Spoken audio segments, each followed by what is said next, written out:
inconvenientes para tus planes y sueños y tu realización. Tenemos que cuidar nuestros corazones de no abrazar las perspectivas del mundo que nos quieren convencer que una mascota es el hijo perfecto, pues no presenta todos los inconvenientes que un hijo conlleva. Ciertamente, podemos disfrutar mucho la interacción con una mascota y por supuesto, si las tenemos, hay que darles todos los cuidados correspondientes, pero una mascota es una mascota, no es la herencia del Señor, no es la recompensa, no es el legado. No puede ocupar el lugar designado exclusivamente a los hijos. Como discípulos de Jesús necesitamos cuidar nuestros corazones y discernir la dirección de la Escritura para combatir contra la fuerte influencia de este siglo. Que nuestras perspectivas sean guiadas por la Escritura y no por la conveniencia, lo que hace la mayoría, lo que se normaliza o lo que se impulsa a través de los medios. Los hijos son una bendición. La Escritura lo afirma y lo sostiene. La perspectiva bíblica es a favor de los hijos, es pro hijos. No estamos diciendo con esto que te llenes de hijos sin sabiduría, sin haber pensado bien las cosas, sin haber considerado todos los factores, pero lo que sí estamos diciendo es que nuestra actitud y postura general y de entrada hacia los hijos es que son algo deseable, que son un gran anhelo y recompensa, y que son una gran bendición de Dios.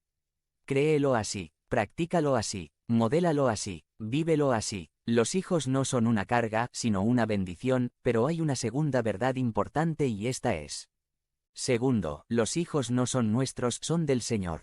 Nuevamente el Salmo 127, 3 dice: los hijos son una herencia del Señor, los frutos del vientre son una recompensa. Debemos dejar bien claro el origen de nuestros hijos. Este texto recalca que los hijos vienen y son del Señor. Son una herencia del Señor.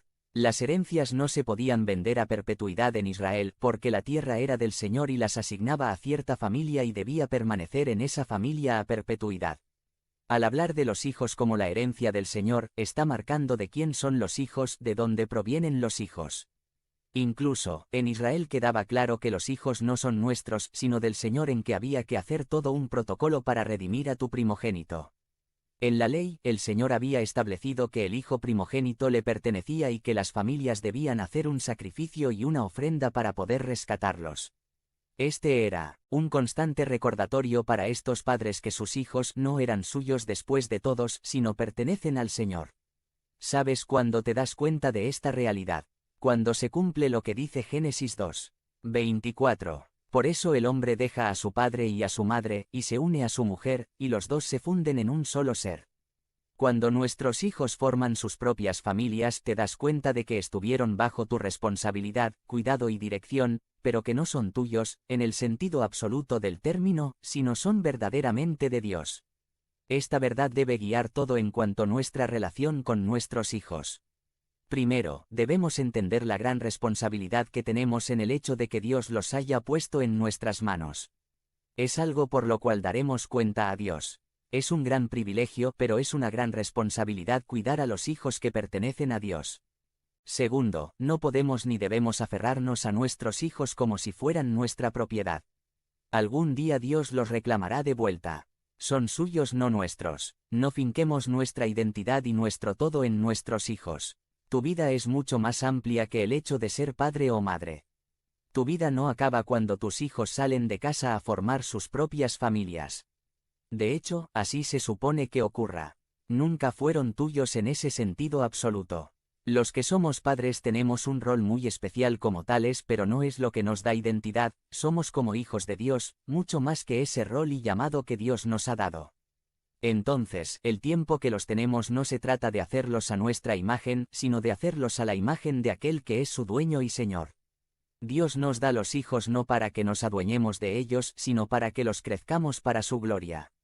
Los hijos no son nuestros, sino de Dios. Pero hay una tercera verdad importante para nosotros este día. Tercero, los hijos no son para adorar, sino para discipular.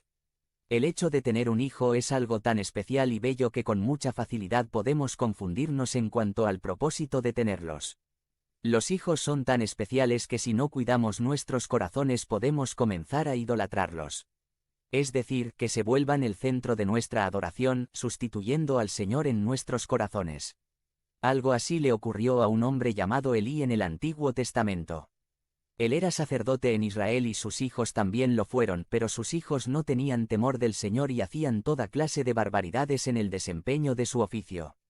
Elí lo sabía y no puso un alto a sus hijos. Era tal su adoración de sus hijos que se volvieron el ídolo de su corazón. Por eso el Señor le dice a Elí en 1 Samuel 2. 29. ¿Por qué, pues, tratan ustedes con tanto desprecio los sacrificios y ofrendas que yo he ordenado que me traigan? ¿Por qué honras a tus hijos más que a mí, y los engordas con lo mejor de todas las ofrendas de mi pueblo Israel? Elí había cambiado la adoración del Señor por la adoración a sus hijos. Y esto nos puede pasar con mucha facilidad, por eso debemos estar vigilantes de nuestros propios corazones. Incluso el anhelo de tener un hijo puede volverse un ídolo de nuestro corazón. Sobre todo, un hijo muy esperado por las dificultades experimentadas para conceberlo puede volverse un ídolo para esos padres. Tenemos que tener cuidado de nuestros corazones. Como cuidamos nuestros corazones de no caer en adorar a nuestros hijos. Los cuidamos enfocándonos en nuestra tarea principal como padres. Discipular a nuestros hijos. Los hijos no son para adorar, sino para discipular. Esto es lo que debe definir tu tarea y tu relación principal con tus hijos. Debemos enfatizar que los responsables de la formación integral de nuestros hijos somos nosotros, los padres. Somos quienes estamos con ellos el mayor tiempo de sus vidas y pasamos con ellos todo tipo de experiencias cotidianas. Somos los mejor posicionados para imprimir en ellos huellas que perduren toda su vida. Ni sus maestros de la escuela o de la iglesia, ni sus entrenadores, ni ninguna otra persona está mejor colocada para influir para bien en nuestros hijos. Nuestra tarea es usar toda nuestra influencia para forjar en ellos un amor a Dios por sobre todas las cosas. Como padres, enseñamos con lo que hacemos, decimos, callamos, decidimos, omitimos, en fin, con todo en nuestra vida. Por lo mismo, debemos vernos por diseño divino como los discipuladores principales de nuestros hijos. La Iglesia nos puede apoyar en la labor, pero los titulares de este llamado somos nosotros. Por eso, debemos entender que nunca dejamos de estar en modo discipulado de nuestros hijos. La Escritura es clara cuando dice acerca de los padres en Efesios 6. 4. Y ustedes, padres, no hagan enojar a sus hijos, sino críenlos según la disciplina e instrucción del Señor. El mandato para los padres abarca solo un versículo y esta dice que los padres no provoquemos a ira a vuestros hijos o no exasperemos a nuestros hijos. Cuando se dan instrucciones a los hijos que les ponen en una dirección contraria a la que desean, es inevitable cierto grado de enojo o frustración por su parte. Si el pasaje estuviera diciendo que nunca digamos o hagamos algo que los enoje, entonces simplemente sería imposible cumplir este mandamiento. Pero el pasaje no está enseñando esto, sino más bien, que tu proceder hacia tus hijos sea en sabiduría, respeto y amor para no provocar que se enojen innecesariamente. Es decir, este mandamiento no es una licencia para dejar a tus hijos sin corrección e instrucción con tal que no se enojen, sino es un directriz en cuanto el cómo debes tratarlos. De hecho, en el versículo 4 de Efesios 6 se establece lo opuesto de provocar la ira de nuestros hijos, criarlos en disciplina y amonestación del Señor. Este contraste nos indica que si estoy enojando innecesariamente a mis hijos no los estoy criando en la disciplina y amonestación del Señor. Para muchos, las palabras disciplina y amonestación quieren decir gritos, pellizcos, pescozones, puñetazos, empujones, bofetadas, burlas, insultos, adjetivos ofensivos, amenazas y cosas semejantes.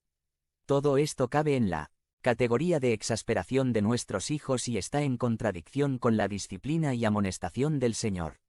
De hecho, el verbo criadlos nos da la idea de una madre alimentando con ternura a su bebé. Así debemos nutrirlos, crecerlos con dedicación, atenderlos y enseñarles el camino del Señor.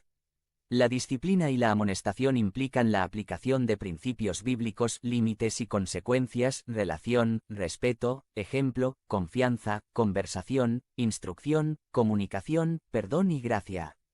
Esta es la tarea principal de los padres, crecerlos en la disciplina y amonestación del Señor, es decir, discipularlos. Proverbios 22:15 dice: la necedad está ligada en el corazón del muchacho. Mas la vara de la corrección la alejará de él. El corazón del ser humano es tal que su tendencia es hacia vivir neciamente. A vivir como si Dios no existiera. A vivir sin temor al Señor. Esto terminará con acabar y marchitar su propia vida. Un hijo dejado sin dirección y sin corrección tenderá hacia una vida de necedad. Por eso, los padres se hacen tan necesarios para dirigirlos, animarlos, exhortarlos, corregirlos, amarlos de tal manera que vayan cambiando, por la gracia del Señor, esa necedad por sabiduría. Puesto que esta es una realidad en tus hijos, el acto más amoroso que puedes tener hacia tus hijos es precisamente el de corregirlos amorosamente para que vayan dejando su necedad, como nos dice Proverbios 13. 24. No corregir al hijo es no quererlo, amarlo es disciplinarlo. No hay nada más amoroso de tu parte como padre o madre hacia tu hijo que enseñarle lo correcto y cómo agradar a Dios. A veces tus hijos tendrán que llorar, tendrán que respetar límites, tendrán que experimentar cierto grado de frustración por no poder hacer todo lo que deseen.